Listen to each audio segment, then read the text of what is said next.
So right now, I'm sitting here with Robin Hamlet, and Robin and I have gone through interesting 24 hours here, because it was yesterday that I confronted her with something I've talked about before. I've talked about it in videos. I'm going to move over here. So yesterday I confronted you with what I think is the biggest thing that's holding you back in your pool future, in your goals, and that is that you're not using visualization. You're using mechanical aids. So can I borrow your stick? Mm-hmm. So what Robin has been doing is when she wants to shoot a shot, and you're a beginner, you've only been in this for like 8 months. Yeah, it'll be, about almost a year coming up soon. Almost a year. Yep. So it's not like she grew up with the family playing pool in the garage like most of us did, or in the basement. She just started playing pool because you had a tennis injury and you needed another sport, and you knew somebody that was into pool, right? Yes, and I didn't want to get hurt anymore. Yeah, okay. No more injuries. So that's why every high school kid that comes up to me, so what sport should I play? I always say golf. Don't play football. You'll hurt your brain. Yes. You'll injure your brain. Well, when people first start out playing pool, though, especially on a large table like this, but even with small shots like this, they will do something like, they don't know how to aim when they start out, and so they do something like that. And they miss by 1/3 of a diamond, 1/2 a diamond, sometimes even a full diamond. And so along comes somebody, and maybe you could tell the story of how you got started. You've never told me that story. How did you get started doing this routine, which was to come over here like this, and you very carefully look at that, and then you bring your stick over like this, and then you hit it. So how'd you get started doing that, Robin? I wish I knew exactly how, but I am sure that I looked something up on YouTube on aiming. Okay. On an aiming system. And I think probably for beginners, it came up that you use the ghost ball technique, but then you have to go back about 1 inch to find your actual aiming point. 1 1/8 inch to be precise would be the exact distance that you need to be away, because this ball's 2 1/4 inches in diameter. Yes, and so I think 1 1/8 inch would be the perfect distance. I still to this day, and it's getting better, I had such a hard time visualizing the ghost ball once I transitioned back to the cue ball. I would lose that spot. But if I was able to aim with my pool stick, I had one spot to go to, that 1 1/8 inch back. But here's the problem. What Robin's talking about is ghost ball is the ball that if you were to imagine where you want the cue ball to hit to knock that ball into the pocket, it would be right there, because that sends it right towards the pocket, right? Yes. But you can't put a ghost ball there when you're playing league pool. So if you have this shot, what Robin's been doing is coming over here and imagining where the ghost ball would lie, putting her tip there, and then coming here like this, and trying to keep it 1 1/8 inch away. But here's the problem. The center of the stick is about 5 or 6 millimeters from the edge of the stick, or more. Are you using the corner of the stick? Are you using the center of the stick, or what? And as I move this over here, it pivots, and right now it's pivoting at the base of the tip, so the tip isn't in the same place it was before. But roughly, it's a way for you to get there. And the other day I was watching Machine Gun Lou Batera video, and he said, here's how I aim. I take that point and I come over here, and then when I shoot the ball, I hit that spot and it goes in the pocket. So after that, I knew he was not lying, but he was using a representation of what he does, because he doesn't do that. Yeah. He's not really doing that. he's not really doing this. Yes. Because when you watch him shoot, he goes, bam, he comes over here, and he goes, bam, and he comes over here, and that's why they call him machine gun, because he played straight pool, and he would go bam around the table. But he's not doing this. He's showing you that that's what he's trying to achieve, is to send the cue ball so that the center of it's in that spot. So which is better at doing that? This stick, this crude approximation, or your brain? And your brain is so fine-tuned that you can hit a tennis ball going 80 miles an hour. You can hit a tennis, how fast do they go? 80, 90, 100 miles an hour you can or serve more. 100. I think tennis balls go up to 140 in the men's professional tennis. So it's going 80 miles an hour. Your eye is so fine-tuned that you can bring your racket to exactly the spot that ball's going to hit, and you can decide to hit it with a little downward angle or a little upward angle or a little outward or a little inward, depending on where you want to place that ball and return it to. Your brain's capable of so many minute decisions. It's much more capable than just doing this crude approximation here, which is what it is. So what I did yesterday with Robin, and it was a little bit of a challenge to me. Robin and I are friends, and I know that she loves to do this thing, and she falls back on it. It's a crutch. But I challenged her and said, I just want you to play pool by visualization. And she started playing, and 2 or 3 times I heard a woo, because she was so excited, because she made balls that she didn't expect to make. And one of them was a cut shot like this on the 3 ball. It was more like this. And she came up to it, she looked at it, she looked at the contact point, she came over here, and I'm not even going to try it because I probably won't make it, but she did, and she whacked it in and put out a big whoop, right? Yes. It's an exciting feeling to do that. It's like, or shocking to me. You can't achieve that kind of thing like this. It's too far away. As I move right here, that tip is moving that way by 1 millimeter or this way by 1 millimeter, or it's rolling a little bit. And while I'm doing it, I'm not keeping my eye on the contact point. Right. So visualization, there's several areas of pool where we use visualization, and it's the most important thing that you can possibly do, because it's the only way you can achieve the fine-tuning needed to go ahead and crack balls in like the expert players do. So when a dog runs to catch a frisbee, you know, I've often heard people say, I wish my dog could talk.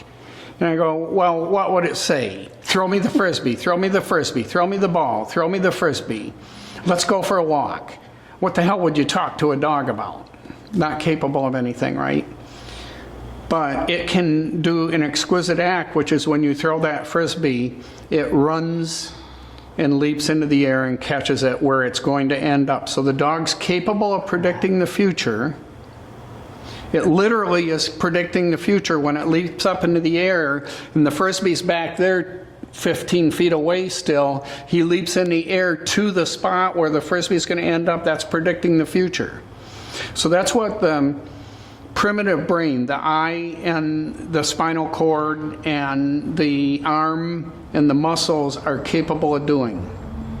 And you're subverting all that and turning it in. She's an accountant, so everything is in stacks and rows, and so this is an analytical approach. Yes, it's black and white to me. Yeah, and it is not even remotely as accurate as the visualization with your eyes.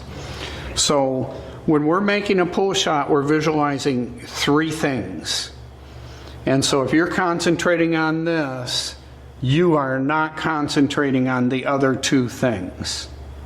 And what are the 3 visualization things? One is you're visualizing the ghost ball. And that's what you're trying to achieve here. Right. The other one is, what is the pathway that ball is going to take? And the third one is, what is the pathway that this ball is going to take? You completely, when you put so much concentration on one aspect of that, and this happens to be the easiest thing of all among those things, is to see where you're supposed to hit that ball. In fact, most pros, and I did a video recently of Fedor Gorst and our friend Ryan Hogan's shooting. They're both great players. And of course, Fedor's a little greater maybe, although Ryan probably wouldn't admit it. But I don't but think that's he would. why he does so well, because he knows he can do it. He's not doing any of this stuff. Ryan once in a while will look over like this and then come down. This is the line that he's most interested in. But most importantly, back here, he has already decided what pathway, where the ghost ball is going to be, what pathway that ball is going to take, and most importantly of all, what pathway his cue ball is going to take. And that's a visualization process. Now, when the dog runs to catch the Frisbee, it's doing a whole bunch of things in sequence. It sees the Frisbee leave the hand, so it's got a direction. It turns and runs in that direction because it knows it's going to keep going that way. Then it looks up and it checks. What's the velocity? What's it doing? He's not measuring the velocity. He's not saying, oh, it just went 3 feet in 600 microseconds, so it must be going. He's not doing any of that. That's measuring stuff. Nobody's His brain is, though, right? measuring. His brain is doing it. The human brain and even the dog brain is capable of doing calculus. Right. It's able to get the derivative of what that ball is doing. And it's able to integrate the shape of the curve. It's able to do all that. Your primitive brain is able to do that, and I can prove that right now by that. You reached out and caught that ball, not where it was, but where it was going to be in the future. Your brain is so powerful that you're able to use your eyes to see what that arc is going to take. That's calculus. Mm-hmm. That's right. Calculus is something we do in every aspect of our life. But Newton had to figure out how to do it on paper. And now people want to start by doing it on paper when they're going to do something that their eye is much better at than any of the Newton equations. Yeah. Is better at integrating that information. So what somebody like Ryan is doing is he's standing back here and he's completing the shot from back here. In his conscious brain, one little sequence at a time, just like the dog's doing, one little sequence at a time. Sequence number 1, where's my contact point? Sequence number 2, what's the pathway that's going to take? In other words, am I going to hit that corner of the pocket or am I going to hit that part of the pocket?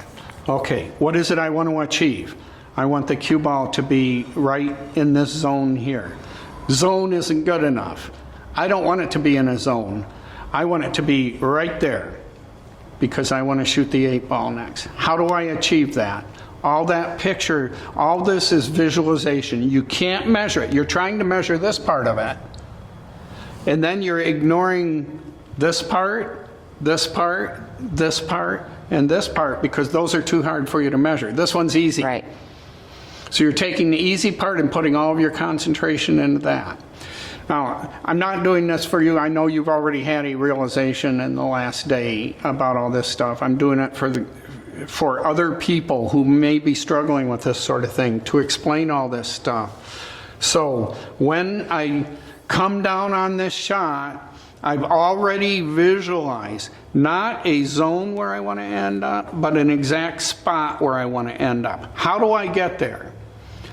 I'm not sure I can. I know that I need to use the 30-degree rule to do it because I have to come there like that, and then it'll come off like this, and then it'll come over like this, and I want to roll out here. That's what my hope is. How do I do that? I think I need a little bit of right spin to do that. So I'm thinking all these things through while I'm standing here. And now when I come down on the shot, I've given all that information to my subconscious mind. So now I go into my gymnastics routine. And what's my gymnastics routine? It is, I'm aligning my foot, my hand, my eyes, everything, with this line that I want to take. I have set in my head what speed I have to hit it at, but when I come down here, I'm going to think a little bit about speed while I'm doing this. 1, 2. Now I'm going to freeze on that ball, and I've decided to put about 2 millimeters of outside English, which is right English, on it. So again, going through that whole process, I've come down here, I've placed my tip, I see exactly where it needs to be, and now I think about the speed, and I'm doing this and preparing my stroke, and now I'm going to freeze there. I'm going to go back and forth with my eyes. I'm going to come back, 1, 2, I'm going to hit like that, and I'm going to try to hit that spot right there. Beautiful. Okay, that was my spot I wanted to hit. Perfect. Now I have to refigure everything out because I didn't hit the spot I wanted, because I wanted to come out like that and come out for the 6th ball. Now I have to draw for the 6th ball. So now I have to go through the whole thing again. But I visualize this line. And if you're busy just trying to pocket a ball and doing this, you've only done like 1/5 of the problem. Because definitely. this was a problem. I had to decide between the 30-degree rule and the 90-degree rule. Step 1. Then getting from here to here is a problem that I have to solve. Step 2, because that requires English.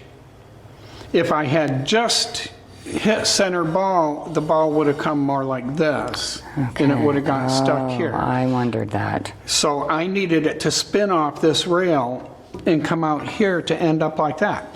Now, if I had said, oh, I just need to end up in this zone, I might be here right now. But I didn't. I told my subconscious brain I wanted to end up right there. And it came pretty close. If it missed this way, I'm okay. If it missed this way, I'm still okay. That's why you have to find an exact, precise spot. So how is all this happening? You can't possibly do all this by calculating it. Right. Which is what I want to do. Which is what you want to do. And you can't do it. They don't give you enough time to do it. Right. You got like 30 seconds, and other team's going to start calling you out on it. So you have to give it up to your subconscious brain, which you've been doing your whole life, playing tennis. Yes, for sure. And even running. You can't think about running. You run, right? Or yeah, you I walk, did. I ran. You ran forever. A human being cannot think about taking a step. If they do, they'll start to stumble. Because walking is too complex a thing to do with your upper brain. Right. And so this is too complex. What I just did can only be done with my primitive brain. It can't, but the primitive brain needs to know what I need to accomplish. So this is, in sports psychology, it's called self 1 and self 2. Self 1 tells self 2 what it wants to achieve, and then self 2 achieves it. So if I want to achieve something like the shot that I just did, then I have to hand it over. And the moment that I hand it over, I'm still using my upper brain for all this. I'm stroking, I'm checking, where's my Q-tip? Is it 2 millimeters over? Where's my contact point? And now I'm going to pull back. And I'm at this point, I'm saying to myself, I'm literally saying to myself, what do you have to do to make this shot? Not what do I have to do, because I'm not making the shot. A part of me that I'm unfamiliar with is going to make the shot. I'm handing it over to self 2 to make the shot. Mm-hmm. I am not capable of making the shot. That's what this is all about. There's a whole tennis book about that too. I know. The self 1 and self 2. That's why I said that. Yeah, I mean, I'm very familiar with that. So can I just want to say something like from a beginner standpoint, because we talk so much about that. And that's what we're doing. I think, so what I realized that I have been doing is not allowing that, I guess, primitive brain or that lower brain to develop. Mm-hmm. That, it's, you know, all of those other aspects of the shot. Because I'm going right to my little black and white point, because that's what makes me feel comfortable, and that's what I can see clearly. But I'm taking a whole aspect of letting that other part of my game even begin to develop because I'm not doing it. So You are not concentrated on it at all. no, and I'm not even allowing it to. I'm not allowing it to happen because I'm so set on my way of doing it. Well, you've decided one little piece of it is what you're going to concentrate on. It'd be like if Yeah. you were going to be an accountant and you say, I'm only going to do multiplication. I'm not going to divide. Right. I'm just going to do this one arithmetic function, and I'll let somebody else do the dividing, and who's going to do it? You have to do all of it. You have to do the whole package. And I realized yesterday just that one, and I've done it a little bit, but I realized yesterday just giving it up, how quickly it can develop, and B, that it does take time. And just for anybody out there that's new, that gets frustrated, you just have to keep doing it. You have to keep going. You have to keep letting your brain take over and then give it a break. But it's the only way Yeah, you can't this do game this. is going to be You can't do this whole thing if you've spent all of your instruction to self too. And if you like that terminology, I use it sometimes from the tennis arena, but it's the same for every sport. Yes. In every single sport, you're turning it over to a subconscious self that's like an iceberg. You're one little piece of it out here. And scientifically, I've talked to you about this before, that self too, the lower motor brain and the eye and the motor brain are literally taking in 11 million bits of information per second, and they're funneling it down to about 14 bits per second that you're able to handle with your conscious brain. Your conscious brain cannot reach out and catch a ball that's tossed to it. Yeah. And If it even started to think about it, it wouldn't have the information it needed to do it. So I wonder if, I know like this is off, we're talking psychologically, but I even wonder like as I'm sitting here thinking about it, if it's almost like for me, my ego was getting in the way a little bit. I don't think it's ego, because you're actually being a little bit, you're making yourself look clumsy by doing that stuff. Oh my. And I know people make comments to you. They do. Like, what do you go through all that for? It's quite a scene. And so I don't think you're getting ego gratification from doing it. I think you're actually having to subordinate yourself a little bit and say, you're saying to people, I can't do this, so I'm going to use this crutch, this artificial means to figure things out. And you can't. Yeah. Nobody's that smart. Nobody is as smart as a dog's primitive brain. Perfect. I got it. If you take how about if I say it this way? If you take the lowest percentile of people who score on an IQ test, right, their primitive brain is 1,000,000 times smarter than your upper brain is. And people don't understand that. They don't. Yeah. And I think, and I don't want people to get sidetracked by that, but I think it's important to understand actually, if you want to be a good pool player, I really do. I think I don't know, I guess, but that's the way I think. I think it's important the psychological aspect of this game is clearly. Oh, if you don't have it, you can't play the game. Yeah. At any kind of level at all. Yeah. Without the psychological. It is by far the most important element of it. But then there are those pro players or those really good players who don't think like we do, and they're thinking it, but they don't even know they are. But that's because they're handing it over to their Right. primitive brain. That's it. So, and for me, the way I think, I have to literally hand it over. Mm-hmm. And it worked when I did it. Yeah. Oh, absolutely, it'll work. When I told That's myself, what I've been encouraging you to do I for know, quite a while. And I think you finally did it yesterday. I did. I definitely did. And now I'm Because just when gonna you have most need the visualization, it's the times that you've not been using it. Yeah. And I'm just gonna have to practice it a lot and get, And here's the other thing that I'll say about you that I've observed with you, having spent as much time as we have now, is you think when you go through this whole thing that you made the ball because you did that, but I've watched you miss balls by a half a diamond after doing this. But what happens is you would be like the person who goes to the casino and they come and they tell me, I won $500 today. And I go, well, you go to the casino every week. Have you been keeping track of those days when you didn't win $500? So did you spend $100 5 weeks in a row and then make $500, in which case you've made $0? Exactly. And so what's the return on this is the question.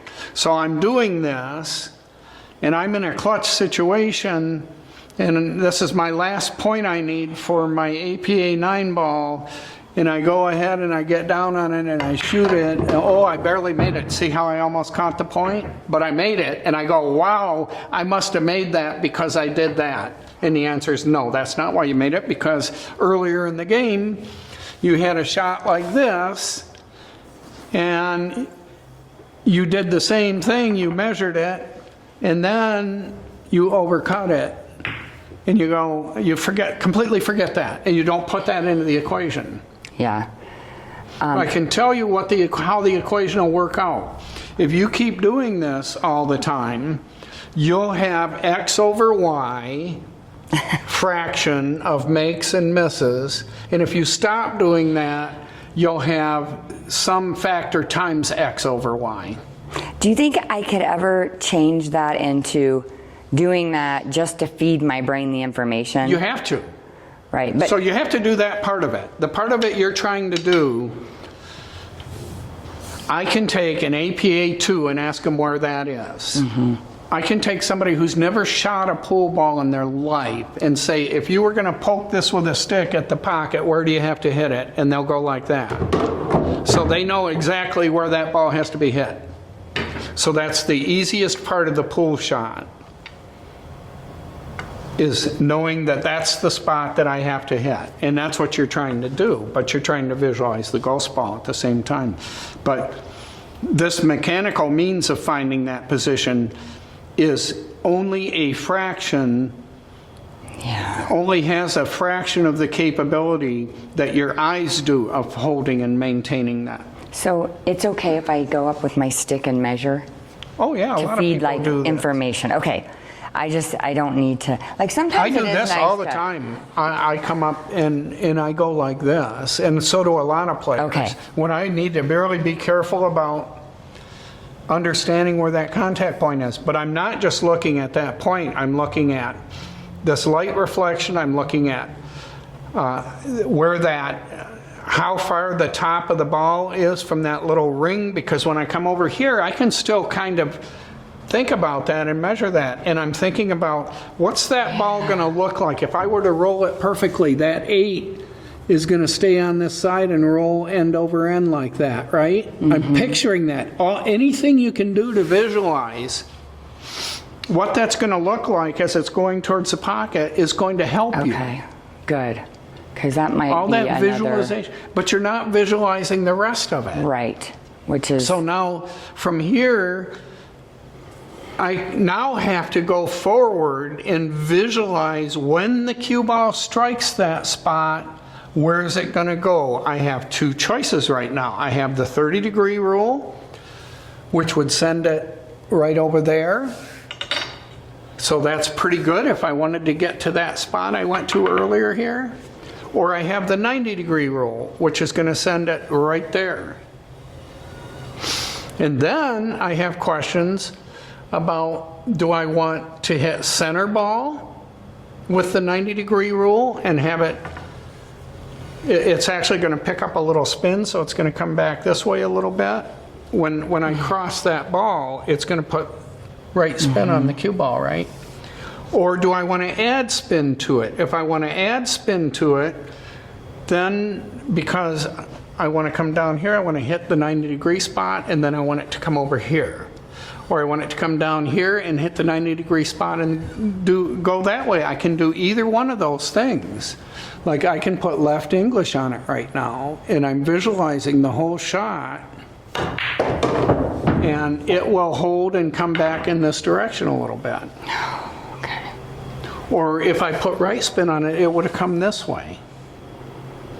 All that has to be visualized. And if you're spending too much time on visualizing just one thing, which happens to be the easiest thing of all, then you're going to lose everywhere else. It's a lot of information. It is. But, and I've accepted the fact for me, it's gonna take time. You have to do, I mean, for me, I like, don't everybody's believe you different. can progress unless you do Right. this. Right, but I think that it will, Everybody's different, but everybody has to visualize in order They to do. play good pool. And Yes. you've been doing it your whole life. right. You have to visualize yourself. Did you do like uneven bars? Yes. How do you catch the second bar if you haven't visualized how Well, your I body's can't going to even fly see through it. the air? You You can't know, even and I'm see on it. the, I mean, I would have to Right. reach back and, So, but you're visualizing it with your brain. oh yeah. Everything about the world around us is painted by our brain. It's not what the world really looks like. It's painted by our brain. It's capable of so much. It's unbelievable. It is. It's amazing. And we don't give it credit. We call it the lower brain or the primitive brain, but it's the one that's the smartest. Okay. Is that the same brain that makes us breathe without thinking? It's running your heart right now. It's running your liver. It's running your gallbladder. It's running everything that you are. We don't even think about that. It's I mean, but it handling is. millions of bits of information per second. It's amazing. Okay. Okay? Well, So you know what to do now. yes, I am. And it's going to, like I said, it's going to take me time, but I'm going to do it. And also repetition, right? The whole muscle memory, working on the different shots, that will make it easier for me to think more quickly and to let that lower brain process so I'm not trying to feed myself so much information. It'll start happening To quicker. give you an idea of the complexity of what we're talking about, because this is such a little amount of information about what you need to perfect a shot. I did this shot earlier, and I told you all the steps that I was going to take in order to come here and come to this spot. But what if I want to come to this spot? Right. What do I have to do? What if I want to shoot a ball that's right here? Let's say there's a ball right here. Yeah. Okay, that's the next ball I want to shoot. Well, if I do the shot that I just did, I'm going to run into that ball probably. Is there a way that I can shoot that ball into this pocket? And the answer is yes, there is, but I have to visualize a completely different shot than I did before. And that is, instead of using the 30-degree rule, because the 30-degree rule is going to send me right in that direction, and there's no way I can overcome that angle. So I have to use the 90-degree rule to do this. Yes. So all I need is a little soft stop shot using the 90-degree rule. And I'm visualizing where that's going to end up. Now, I can go here, or I can go there, or if I wanted to, I could come here. I could go almost anywhere on the table from that spot right there. Because to get it back up that way, you used top. I used a little bit of right-hand center English. Oh, you used right-hand center. Center, yeah. Because I knew it was going to take the 30 degrees. So it had to come here like this and come over this way, but it needed a little right in order to hit this rail properly. But I'm telling you, you can't do any of this. You can't extrapolate what you've been doing here to the rest of the shot. So you're basically sticking yourself forever at an APA 3 level if that's the only thing you're analyzing. Right. Okay. What if I had a ball right here that I wanted to shoot? It's exactly the same shot. So now I'm telling my primitive brain everything it has to do just to end up there. Yes. Okay, I got it. I can got that end up part. almost anywhere on the table from that position. It's a little hard to get over here, let's say, but It can be done. That's what I want to learn how to do. Well, you're going to. I know. But first, you got to take the training wheels off. Right. Like I told you yesterday, you've had training wheels on. I know, they're off. And when you talked about, I don't know where you got to the comment about it being an ego thing, because it certainly, if you use the training wheel analogy, you're not getting any ego boost from riding with your buddies around. You know, if you're a young tomboy, girl, you're not going to get any points among the guys that you're riding bikes with if you got the training wheels on and they're free riding. No, but the ego boost for me as the end goal is to pocket the ball. Yeah. And so my ego, I feel like, will be like, oh, we're not doing that. We're getting that ball in the pocket, so I don't care what I look like. Mm-hmm. Okay, I get that. That's where I feel like maybe my ego is like, oh no, we're going to do it the way we know how to do it because we're getting the ball in the pocket or you're going to look like an idiot. Yeah. But on the other hand, people think like, you look what like an is she idiot for doing all them, right? Because I'm like crawling over the table. And then I even have to make comments like, I know this looks funny, everybody, but this is the way I do it. Yeah, right. And you know they're going, and then I miss the shot. yeah, I'm like, look at her, you know. You make Just some, shoot you the lose ball. some. It is so. So let's go eat. All right. I'm starving. I actually am starving too.